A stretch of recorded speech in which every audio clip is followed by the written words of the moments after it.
Les voy a rogar, mis amados hermanos, que abramos nuestras Biblias en el libro de los Hechos, capítulo 20, y vamos a leer el versículo 7, si son tan bondadosos. Primer día de la semana, reunidos los discípulos para partir el pan, Pablo les enseñaba, habiendo de salir al día siguiente, y alargó el discurso hasta la medianoche. Padre, yo te ruego que bendigas a cada uno de los presentes con el poder de tu palabra. Lo único que puede llenar el vacío existencial que tenemos eres tú, y la forma de nutrirnos es con tu palabra. Por favor, Señor, ministra tu poder a través de tu siervo. Siervo inútil soy, Señor, mas tú me usas para poder llegar al corazón de tus hijos y de tus hijas, para que se regocijen de saber que tú estás colmándolos de tu presencia. En el santo nombre de Jesús, amén, Señor. Amén. Pueden sentarse, mis amados hermanos. Quisiera explicarles que en este momento Pablo estaba viajando de lo que era el Asia Menor, lo que ahora es Turquía, hacia Europa. Iba para Macedonia y había quedado de juntarse en Troas con Tito, que era su discípulo, porque lo que él quería era llenarlos cada vez más de su palabra, de su conocimiento. Este lugar, Troas, es donde estuvo Troya. Antes se consideraba como un cuento, una leyenda, pero la realidad es que sí existe Troya y la arqueología la descubrió y estaba en este lugar. En este lugar se detuvo Pablo 7 días, porque quería estar el día del Señor, el primer día de la semana, que es el domingo, para predicar la palabra y partir el pan con ellos, o sea, participar de la Santa Cena. Yo le decía a Dios esta semana que sobre qué iba a predicar, porque Él es el que me guía para el tema que vamos a compartir cada domingo. Y Él me habló de la Santa Cena y le dije, Señor, acabamos de tener Santa Cena, pero me dijo, tienes que predicar sobre eso. Y esta es una prédica muy interesante en relación con ese tema tan maravilloso y tan santo como es la Eucaristía, una palabra griega que quiere decir Santa Cena o la Cena del Señor. Pero aquí hay cosas interesantes que podemos observar, como por ejemplo el hecho de que Pablo estaba participando de la Santa Cena con ellos en primer lugar, pero al terminar la Santa Cena, no como aquí, que tenemos 50 minutos de predicación y nos vamos, pasaron todo el día en la predicación y en la noche continuó, porque dice que Pablo alargó el mensaje porque era un hombre tan erudito en la palabra que aprovechaban hasta el último instante que él les compartiera el conocimiento de Dios. Acuérdense que él fue llevado por Dios al tercer cielo y él de primera mano les compartía las maravillas de Dios y les revelaba que lo único que vale la pena en esta tierra es Dios Todopoderoso a través de la palabra por medio de Jesucristo y con la unción del Espíritu Santo. Y estaba entonces hablándoles a ellos y estaban en un tercer nivel y un joven, según los estudios teológicos, parece que el alumbrado era con antorchas y eso recargó mucho el ambiente y este joven sentado en la ventana se durmió. Y por dormirse, menos mal que aquí no pasa usted el suelito, pero este pobre cataplum cayó de tercer nivel y se mató. Lucas descendió y lo examinó y certificó como médico y cirujano que estaba muerto. Pero Dios utiliza todas las cosas para glorificarse. Y Pablo oró por él y el Señor obró de una manera maravillosa y lo resucitó. Hay algo interesante en esto. Fíjese que el nombre de este joven era Eutico. Y Eutico significa afortunado. Ahora, ¿hay algún significado espiritual detrás de este milagro? Eutico no había hecho nada que mereciera la ayuda de Dios. Sin embargo, debido a la gracia de Dios, se le restauró la vida. Había caído porque todos hemos caído en el pecado, como Adán. Y estaba muerto, porque todos hemos estado muertos en delitos y pecados, y Cristo nos ha dado vida espiritual. Por tanto, se le dio vida solamente por gracia, y eso es importante, porque por gracia nos da a nosotros Dios la vida. Amén. Fíjense que no hay un ser humano que pueda decir, yo me la merezco, ninguno. Pablo es muy enfático en Romanos 3, cuando dice que por cuanto todos hemos pecado, hemos sido destituidos de la gloria de Dios, ¿verdad? De la gracia de Dios. Pero Cristo viene y nos permite incorporarnos a esa salvación y a esa magnificencia de su amor por sobre nosotros, que vamos a hablar esta mañana. Por lo tanto, ese fue un culto del cual hablaron durante mucho tiempo y quedó grabado en sus corazones. Yo quisiera leerle una nota que le escribí en relación con esto, y le puse el significado, lo que es el significado de la Santa Cena. Debemos recordar a Cristo en la cena del Señor pensando en lo que hizo y por qué lo hizo. Pues si la cena del Señor solo se convierte en un ritual nada más o en un hábito piadoso, ha dejado de recordarnos a Cristo y perdió su significado. Por lo tanto, deberíamos participar en la cena del Señor con una actitud de arrepentimiento al recordarnos que Cristo murió por nuestros pecados. Segundo, debemos tomarla dignamente, con reverencia y con respeto. Tercero, debemos examinarnos a nosotros mismos para ver si tenemos algún pecado oculto sin confesar o alguna actitud de resentimiento. Entonces, estamos preparados y listos solo cuando creemos en Él y lo amamos. Y cuarto, debemos considerar a otros esperando hasta que todos estén presentes y participando en ella en orden y en unidad. Las palabras de Pablo hablan del cuerpo partido y la sangre derramada de Cristo por su iglesia, elementos que son un recordatorio constante de su amor y de su pronto regreso. Recordemos entonces que debemos mantener presentes en nuestra mente y en nuestro corazón el porqué de la Santa Cena. Debemos recordar en la Santa Cena a nuestro Salvador prometido. Fíjese que a veces no nos damos cuenta de la profundidad que esto tiene. Pensamos que Jesucristo fue algo que se instituyó simplemente, pero no es así. Fíjese que 700 años antes de que naciera nuestro Señor Jesucristo, Dios envió al profeta al rey para decirle que le pidieran un milagro porque él quería bendecir a la nación. Mire cómo es Dios de precioso. ¿Y sabe qué hizo la nación? Se rehusó a hacer lo que Dios los estaba invitando a hacer. Si usted fuera a Isaías, si es tan amable, en el capítulo 7, versículo 14, dice ahí en esa porción: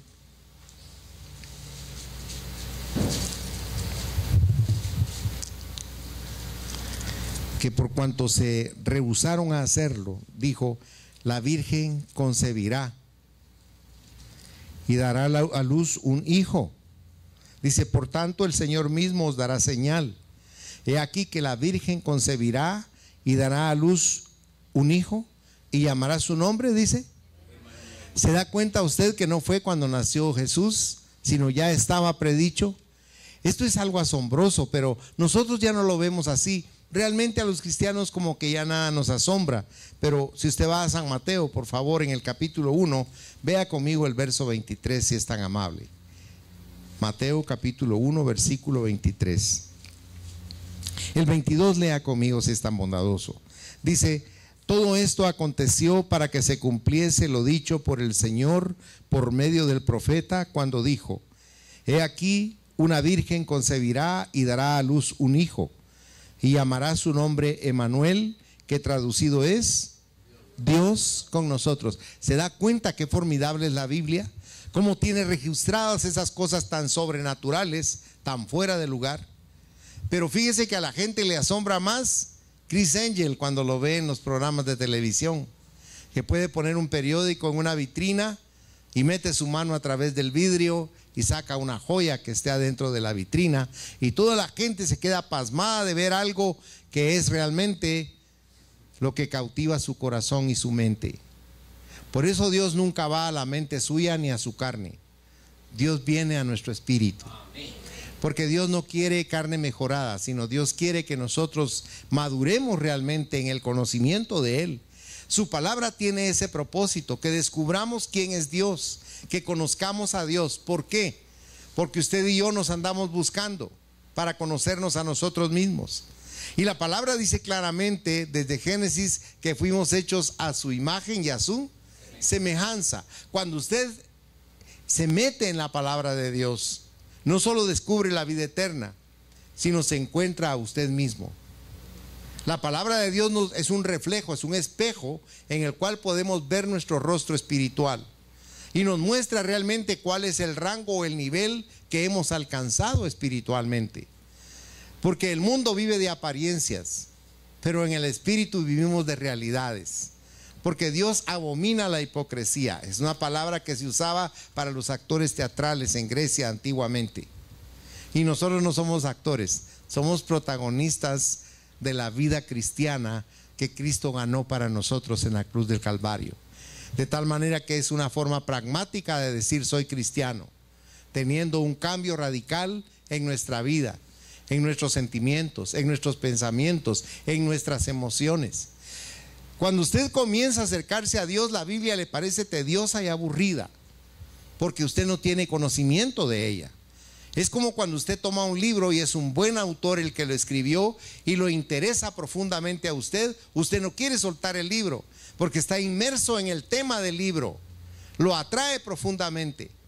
La palabra de Dios, cuando usted logra dejarla entrar, usted comienza a meterse en la palabra, en Dios mismo. Porque Dios es la palabra, aunque usted no lo pueda ver así. Cuando usted está llenándose de la palabra de Dios, está llenando de Dios. Válgame la redundancia.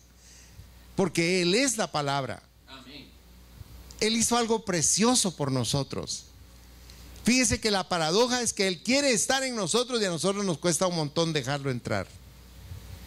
Somos tan difíciles los seres humanos. Vaya por favor en su Biblia, si es tan bondadoso, a San Juan capítulo 1 y versículo 14. Y en San Juan 1 verso 14 dice: y aquel verbo fue hecho carne y habitó entre nosotros, y vimos su gloria, gloria como del unigénito del Padre, lleno de gracia y de verdad. ¿Se da cuenta que Cristo es la palabra? Cuando el pueblo le dijo a Dios: estamos hartos del maná. 40 años les había dado de comer el Señor en el desierto. Estamos hartos del maná, estamos hastiados de él y ya no nos gusta. Estaban apostatando de Jesucristo porque Él es el pan del cielo. Y le estaban diciendo a Dios: no queremos a Jesucristo más con nosotros. Ya no queremos tenerlo en nosotros. Y el Señor les dijo: les voy a dar carne, no para un día, ni para una semana, ni para un mes, sino hasta que se les salga por las narices. Y 1 metro era la altura que tenían las codornices que le dio a ese pueblo tan grande de más de 2 millones de personas. Pero no habían empezado a comerse esa carne cuando empezó la ira de Dios, y la mortandad fue enorme, fue gigantesca. Porque el ser humano pretende imponerle a Dios lo que Él quiere hacer. Y si algo ama a Dios es la humildad y la obediencia, que son características que nos deberían a nosotros de distinguir, no por cuestiones de ética o de moral, sino porque somos un reflejo del Señor Jesucristo. Él es manso y es también humilde, pero Él es el creador del universo. Entiende el contraste, mi hermano y mi hermana. Ese ser tan superpoderoso es tan humilde que quiere morar en su corazón y en el mío. David le dice: los cielos de los cielos no te pueden contener. Salomón repite lo mismo. Y sin embargo él dice: ábreme tu corazón porque yo quiero morar ahí. ¿Se acuerda que él dice en Apocalipsis 3:20: yo estoy a la puerta y llamo? A la puerta de nuestro corazón. Si tú abres tu corazón, yo voy a entrar contigo y voy a cenar contigo, que es una figura de permanecer en nuestro interior. Tal vez nos cuesta un poco digerir lo que le estoy diciendo, y tal vez no le damos el justo valor que tiene. Fíjese que, imagínese que viniera aquí este señor Slim, que es uno de los hombres más ricos del mundo, y dijera: yo quiero ir a cenar a la casa suya, yo quiero ser su amigo, quiero ver en qué le puedo ayudar. Necesito un avión, un automóvil, una empresa. ¿Qué quiere? Dios me puso que lo ayudara. ¿Y usted qué haría? ¿Se sentiría feliz? Diría: qué formidable que esta persona tan poderosa económicamente quiera verter sobre mí un poco de su riqueza. Y eso nos emociona. Aunque no lo querramos aceptar, así es. Buscamos siempre la relación con personas que tengan poder. Y se nos olvida que somos hijos de Dios, que Él es el ser más poderoso que existe. ¿Qué hay sobre la tierra que usted le pida a Dios que Él no le dé? Piense, por favor. Y usted me dirá, yo le he pedido pero no me da. Porque ¿sabe qué es lo que pasa, hermano y hermana? Nosotros demandamos de Dios una reacción inmediata, no como que fuéramos sus hijos y sus siervos, sino como que fuéramos sus autoridades, sus patrones. No conocemos a Dios, hermanos. Amén. El bien y el mal, Dios lo permite. Cuando a usted le pasa algo malo, Dios lo permitió. Cuando a usted le pasa algo bueno, Dios lo permitió, porque Él es Dios. Satanás no puede mover un dedo contra nosotros si Dios no se lo permite. Fíjese qué maravilloso es nuestro Padre. Por eso cuando usted se cobija bajo sus alas, cuando usted realmente confía en Él, cuando usted le obedece a Él y trata de servirlo, Dios no se queda con nada y lo bendice intensamente. Y déjeme explicarle algo. Usted no necesita dinero, usted no necesita comodidad, usted no necesita riquezas, usted necesita a Dios. Eso es lo que necesita realmente. Bendito sea su nombre.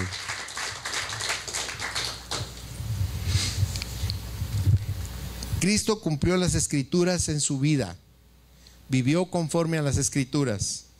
Cristo cumplió las escrituras en su muerte también. Y este es el Cristo del Evangelio.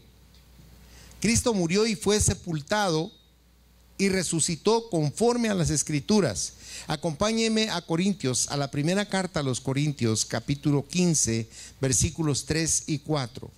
Primera de Corintios 15, versos 3 y 4 dice: porque primeramente os he enseñado lo que asimismo recibí, que Cristo murió por nuestros pecados conforme a las escrituras, y que fue sepultado y que resucitó al tercer día, note, conforme a las.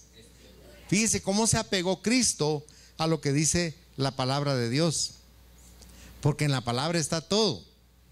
A veces la gente piensa que estamos fanatizados, pero no es eso. Y qué lindo ser fanático de Dios. Mire cuántos fanáticos del Barça hay y del Real Madrid, ¿o no es así? Se abarrotan los restaurantes con las pantallas cuando van a jugar ellos. Y qué bueno que les guste, pero ¿no le parece que es algo formidable que usted sea fanático de Dios? Amén. Alabado sea Dios. Y de ahí viene todo lo que queremos, todo lo que tenemos, todo el gozo y la bendición viene de Dios. Por tanto, la proclamación de este mensaje es la razón de la existencia de nuestra iglesia. El recordar el poder de Dios a través de la Santa Cena, con todas las bendiciones que implica para nosotros, porque las ordenanzas de la iglesia son una representación del Evangelio. Por eso nos ordena la Santa Cena, la palabra de Dios, y mediante esa cena recordamos la muerte de nuestro Señor. Yo quisiera pedirle que entienda algo especial. El bautismo, la palabra bautismo quiere decir inmersión, no aspersión. ¿Por qué se recalca que es por inmersión? Porque el bautismo es una figura de obediencia de parte de nosotros para manifestar la vida de Cristo en nosotros. ¿De qué manera? Vaya a Romanos, por favor, a la carta a los Romanos capítulo 6 y vea conmigo los versículos del 4 al 6, por favor.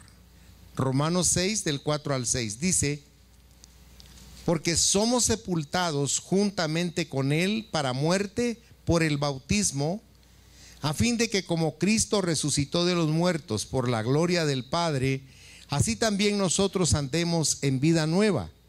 Porque si fuimos plantados juntamente con Él en la semejanza de su muerte, así también lo seremos en la de su resurrección, sabiendo esto, que nuestro viejo hombre fue crucificado juntamente con Él, para que el cuerpo del pecado sea destruido, a fin de que no sirvamos más al pecado. Porque dice la palabra que si usted peca es esclavo del pecado, y Dios quiere que usted sea libre para que ya no lo manipule y lo gobierne. Por lo tanto, Cuando usted inspira aire y se sumerge en el agua, es como que usted en ese momento se hubiera muerto, y el agua es figura de su tumba, donde se está enterrando su vieja naturaleza de una manera simbólica, análoga a lo que hizo Cristo, solo que Él sí murió realmente y fue sepultado. Pero nosotros somos sepultados en el agua y luego lógicamente tenemos que surgir del agua para poder respirar. Pero cuando salimos del agua para respirar, también es una analogía o figura de la resurrección de Cristo. Usted está resurgiendo nuevamente a una vida nueva, está resucitando a una manera de vivir diferente. No que Dios lo vaya a tomar y lo vaya a meter en una burbuja aquí en la tierra para que nada lo contamine, no, sino para que siga viviendo con su naturaleza humana, pero con un crecimiento espiritual que le permita a usted vivir verdaderamente su vida. Porque déjeme explicarle algo, nosotros creemos que estamos viviendo la vida, nosotros creemos que vivimos la vida. Cuando una gente está a la orilla de la playa y se toma una michelada y dice, esto es vida, ¿o no es así? ¿verdad? O cuando le decían un jaibolito así antes del almuerzo y usted tiene apetito, es un aperitivo tremendo, así uno cuando se toma, dice uno, esto es vida. Pero la vida es Dios en usted. Pero eso lo tiene usted que vivir, no simplemente entender, usted lo tiene que vivir. Tiene que sentir esa presencia. Y entiéndame algo, no le estoy hablando de la emoción que se siente, o de las lágrimas o del llanto que se tiene. Y la gente cuando llora en la iglesia cree que esa es una manifestación espiritual.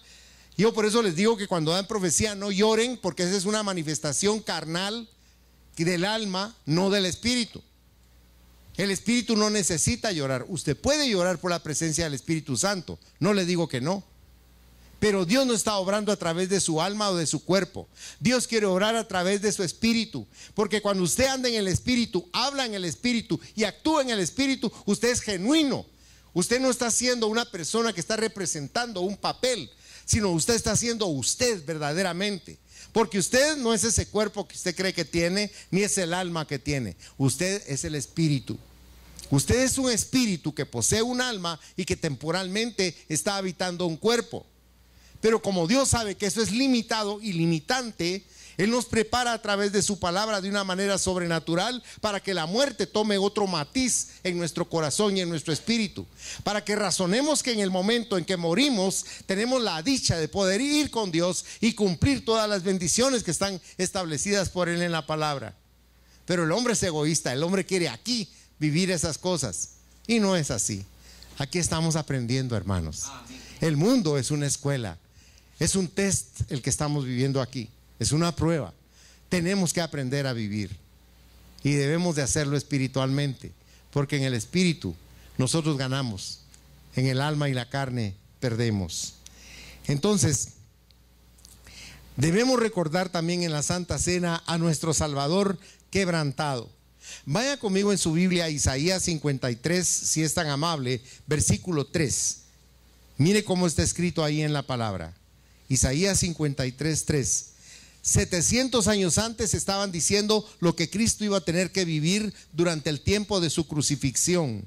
Dice aquí, despreciado y desechado entre los hombres, varón de dolores, experimentado en quebranto, y como que escondimos de él el rostro, fue menospreciado y no lo estimamos. El ser humano quiere vivir, como le digo reiteradamente, su vida como él quiere. Hubo una joven norteamericana, afroamericana, que cantaba en la iglesia, pertenecía a la iglesia y tenía una voz tan formidable que lo que hicieron fue jalarla para el mundo. Y ella dejó a Cristo, dejó la iglesia y se fue al mundo. ¿Qué hizo el mundo con ella? La degradó de una manera espantosa y murió muy joven. Su nombre, Whitney Houston. Después de haber estado con Dios, hizo eso que dice ahí, menospreció a Cristo, lo tiró y buscó al mundo. ¿Y qué le dio el mundo? Su autodestrucción. ¿Me entiende lo que le quiero decir? Haga tesoros en el cielo y no en la tierra. Usted puede ahorrar y decir, bueno, tengo asegurada mi vida, tengo $2 millones ahí guardados, y 1 millón para utilizarlo en lo que me resta de días. ¿Y si se muere? Cristo lo puso de una manera más enfática.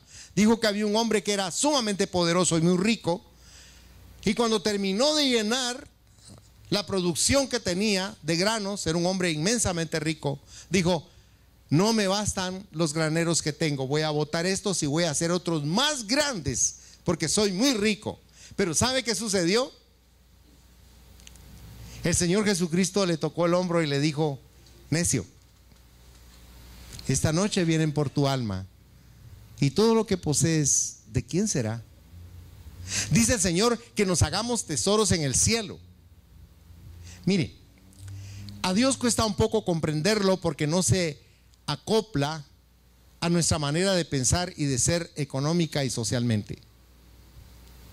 ¿Cuándo ha visto usted a un pájaro preocupado porque subió la gasolina y eso va a subir el valor de los alimentos? Yo nunca he visto un zanate llorando, preocupado, con el ala en la frente, diciendo: ¿qué vamos a hacer vos?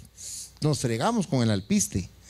Fíjese que dice Dios que el afán y la ansiedad producen ese estado desequilibrado de la mente del ser humano y nos manipulan de esa manera. Pero dice Dios que si confiáramos en Él, entenderíamos que no nos va a dejar y que no nos va a desamparar nunca. Él es Dios. ¿Por qué uno se aflige? Cuando me quedé sin trabajo, yo dije: ¿y ahora qué voy a hacer? Y temblaba como hoja. Y Dios me habló y me dijo que no me preocupara.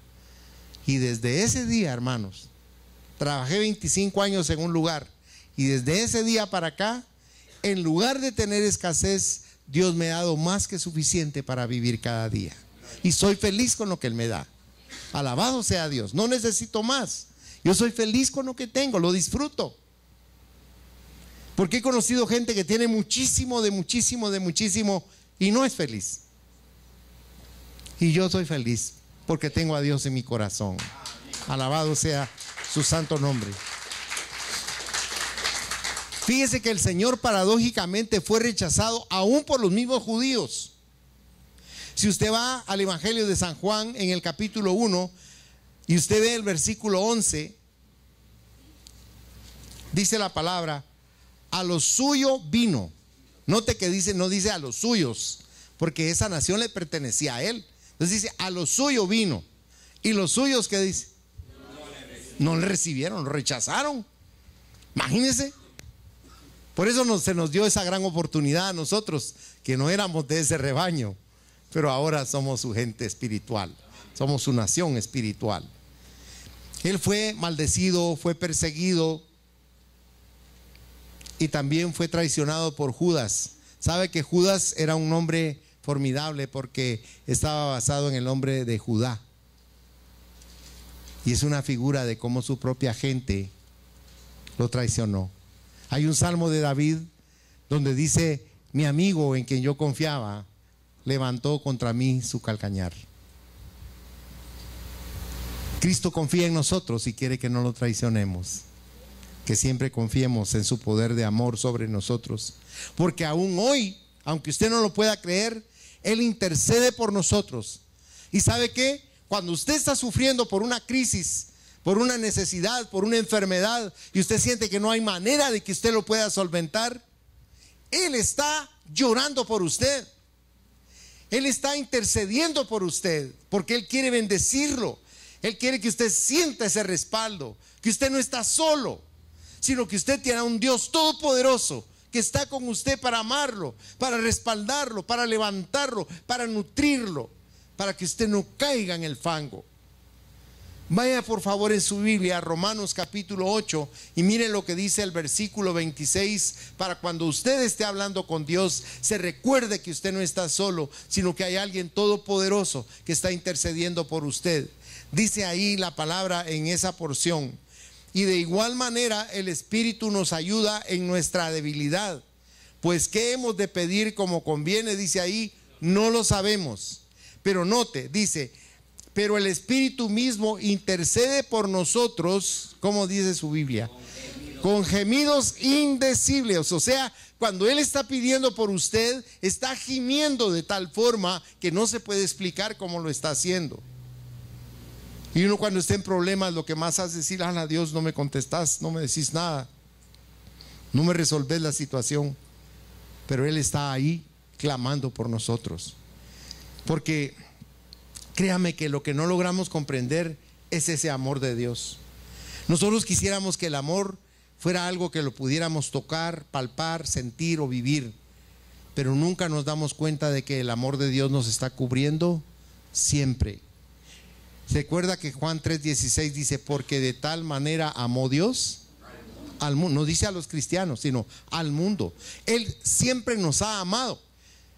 Que en la primera epístola de Juan, en el capítulo 4, verso 10 dice: en esto consiste el amor, no en que nosotros hayamos amado a Dios, sino en que Él nos amó primero. Qué lindo que Dios nos ame de esa manera. Y nosotros de muchas formas menospreciamos a Dios, pero yo glorifico a Dios que ustedes están aquí buscando su rostro. Vayan por favor conmigo a Mateo 11. Mateo capítulo 11, versículos del 28 al 30. Cuando sienta que no encuentra respuesta a su situación, vaya a esta porción. Mateo 11 del 28 al 30 dice el Señor Jesucristo: venid a mí todos los que estáis trabajados y cargados, y yo os haré descansar. Llevad mi yugo sobre vosotros y aprended de mí, que soy manso y humilde de corazón, y hallaréis descanso para vuestras almas, porque mi yugo es fácil y ligera mi carga. Y por último, y aquí concluyo el mensaje, la Santa Cena nos recuerda también los sufrimientos de nuestro Señor Jesucristo. Se recuerda que en Isaías 53:5 dice la palabra: mas Él herido fue por nuestras rebeliones, molido por nuestros pecados. El castigo de nuestra paz fue sobre Él, y por su llaga fuimos nosotros curados, sanados, dice. Fíjense qué amor más intenso el de Él. 700 años antes de que sucediera, Él ya estaba preparado para hacerlo. Mire, si a usted le dijeran: al salir de aquí lo van a agarrar y le van a hacer un montón de torturas y al final lo van a matar, usted no sale. Y 700 años antes, aunque el Señor desde antes de la creación del mundo lo sabía, porque a Él nada lo toma por sorpresa, iba a poner su vida para sufrir de esa manera, no porque a Él le gustara sufrir, sino por el amor que siente por usted y por mí. Mire, es cuando uno logra comprender ese amor, uno se da cuenta de que uno no merece ese caudal de ternura y de calidez para nuestra vida. Es maravilloso ver ese amor de Dios tan formidable por nosotros. Vaya a Hebreos 12 conmigo, si es tan amable. Hebreos 12, versículo 2. Aquí está hablando del gozo que Cristo tiene cuando muere en la cruz del Calvario, porque lo estaba viendo a usted y a mí este día buscando su palabra.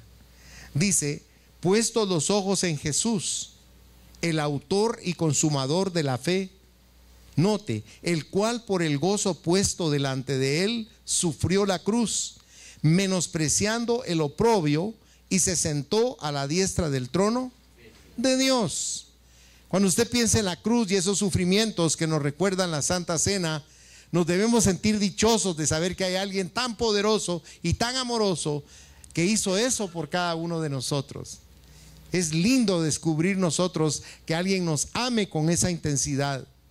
Nuestros padres nos han amado y nosotros amamos a nuestros hijos, pero con todo amor les digo, no a ese nivel, no en ese rango de amor. ¿Quién dé su vida por sus hijos? Ay, hermanos, es difícil. No le digo que sea imposible, pero es bastante difícil. Y Él dio su vida por personas que ni siquiera lo querían. Porque la muerte de Cristo está para todo aquel que lo quiere buscar, porque no hace acepción de personas. Es un amor que, créame, que nosotros no lo analizamos y por eso no lo logramos poner en el nivel que tiene que estar. Es un amor que no merecemos. Es un amor precioso. Cuando usted pierde algo muy valioso como un hijo, no hay nada, absolutamente nada, que pueda siquiera paliar ese dolor. Pero cuando usted se acerca a Dios, Dios no solo le sana el dolor, no solo lo fortalece, no solo lo consuela, sino lo llena de esperanza. La esperanza de que ese ser no se perdió, sino que usted va a estar nuevamente con él, pero para la eternidad. No para un tiempo limitado, sino eternamente. Por eso cuando uno logra comprender el propósito de Cristo en esta tierra, uno se asombra al Dios que tenemos, que se preocupe de esa forma por nosotros. Es algo maravilloso. La cruz no fue una ocurrencia de última hora de Dios. Él estaba consciente del dolor y del sufrimiento que iba a atravesar en ella. Cristo vino a salvarnos a nosotros con todo su corazón. Él puso su vida por nosotros voluntariamente. Ahora, sinceramente, ¿quién puede entender esa clase de amor? Ni nosotros que somos cristianos lo logramos comprender, porque actuaríamos de otro modo si lo entendiéramos. Cristo soportó todo ese sufrimiento y todo ese dolor de la cruz del Calvario. ¿Sabe por qué? Para que usted y yo no tuviéramos que soportar eternamente el dolor y el sufrimiento del infierno, porque el infierno existe, no es una teoría, es un lugar al que van muchas personas lastimosamente.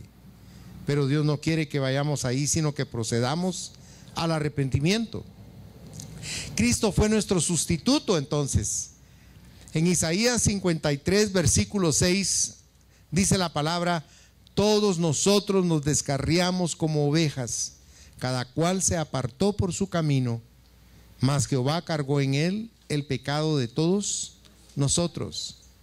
Nosotros merecíamos esa muerte que Cristo tuvo, pero Él tomó nuestro lugar. Y eso es lo maravilloso que nosotros observamos aquí, porque Cristo se hizo pecado para que nosotros fuéramos justificados ante Dios. Mire qué cosa más formidable esa. Por favor, vaya en su Biblia a 2 de Corintios capítulo 5, versículo 21. Dice al referirse aquí Pablo a Cristo: al que no conoció pecado, por nosotros lo hizo pecado, para que nosotros fuésemos hechos justicia de Dios en Él. Por eso es tan importante estar en Cristo, porque así somos justificados ante el trono de Dios. Si usted muriera en este instante, y en este instante fuera tomado y llevado a la presencia de Dios, se asombraría de ver el amor, el gozo y la riqueza de Dios recibiéndolo. Y usted se preguntaría: ay, yo no me consideraba digno de esto. Y tiene razón al pensar así. Ninguno es digno, pero el Cristo de la gloria lo dignificó a usted y a mí para que tengamos ese derecho de participar de esa eterna salvación, de esa vida eterna que nos está ayudando Dios a que nos preparemos para ella anticipadamente. Cuando usted viene a la iglesia, viene a adquirir conocimiento espiritual, para que en el momento en que lo sorprenda la muerte, porque no sabemos nadie en qué instante vamos a partir, nos llenemos de fe, de esperanza y de gozo. Quiero concluir contándole algo. Una amada hermana nuestra tenía una hermana de carne y sangre que estaba con cáncer, un cáncer terminal, y durante bastante tiempo estuvimos hablándole de Cristo, y ella realmente, a través de la crisis que vivía, de una manera sobrenatural comprendió todo lo que estamos compartiendo aquí, y ella entendió que la vida era realmente Jesucristo. Y cuando llegó el momento de partir, y estaba su esposo, que era una persona no creyente, y algunos familiares, ella dijo: ya vino, y se le iluminó el rostro y se llenó con una sonrisa maravillosa. Y aquí están los ángeles, dijo ella. Fue algo precioso, y expiró. Pero su mismo esposo estaba asombrado de ver el gozo que ella tuvo de partir, porque ella pudo haberle tomado la mano a él y llorar y decirle: me voy, te dejo, pero no hizo eso. Ya vino. ¿Quién cree usted que haya sido? Dios, Jesucristo. Por eso le digo, cuando usted se empapa del conocimiento de Dios, Usted comprende mejor las cosas como la Santa Cena, como la Eucaristía, que es santo, que es precioso para nosotros participar de la mesa de Dios, pero con este conocimiento que es tan necesario para nosotros.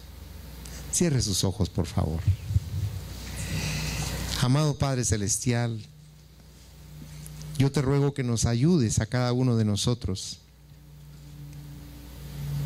a comprender, Señor, este mensaje personal de la cena tuya, de la Santa Cena, para que estemos dispuestos a hacer lo que tú nos pides, Señor, para que la próxima vez que participemos de ella, nosotros disfrutemos realmente de lo que estamos haciendo.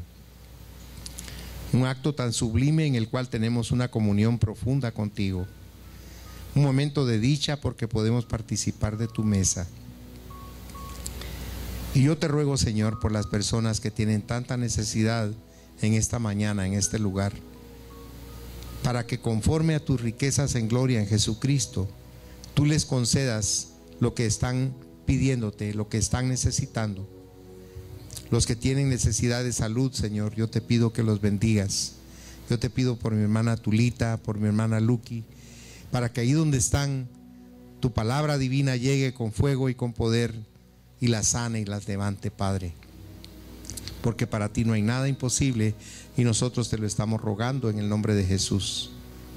Te pedimos por doña Zoilita también para que tú la sanes. Te pedimos también, Señor, por doña Irmita de Bianchi, para que le sanes su ojo izquierdo. Te lo pedimos de corazón, Señor. Te rogamos también por nuestro hermano Efraín Robles, para que donde él está reciba el poder de tu palabra y él sea restaurado y sanado. Y a cada enfermo, Señor, que necesita de ti, como los padres de nuestro hermano Ronald Vázquez, te pedimos que los termines de sanar, Padre, porque tú ya hiciste un milagro en sus vidas. Y te pido que a cada uno de los presentes los bendiga, Señor, con tu unción preciosa, con tu presencia de amor. Cada uno de ellos tiene necesidad de llenar su vacío existencial y tú eres, Señor, un experto en llenarlo. Te ruego que les llenes su corazón, que complete, Señor, todo lo que anhelan, todo lo que les falta. Que tú te reveles de tal forma a sus vidas que ellos entiendan por qué están en esta tierra, Señor. Y que el gozo tuyo los cubra como un manto y que les dé esa fortaleza que tanto necesitamos para soportar los problemas de cada día. Señor, yo te ruego que hagas resplandecer tu rostro sobre este pueblo tuyo, que abra las ventanas de los cielos y que derrames sobre ellos de tu luz, de tu favor, de tu misericordia, de tu cuidado. Que alces tu rostro sobre ellos y los protejas y los libres de todo mal y de todo peligro. Pero lo que más te ruego es que logren dejar entrar tu palabra para que su crecimiento espiritual sea formidable, Señor, para que te lleguen a conocer, a comprender y a anhelar con todas sus fuerzas, porque tú eres el amor de nuestra vida, tú eres el amor más profundo que anhelamos. Por eso te ruego que tu bendición se derrame como rocío en el nombre del Padre, del Hijo y del Espíritu Santo. Amén, Señor, y amén. Que el Señor les bendiga poderosamente, mis hermanos.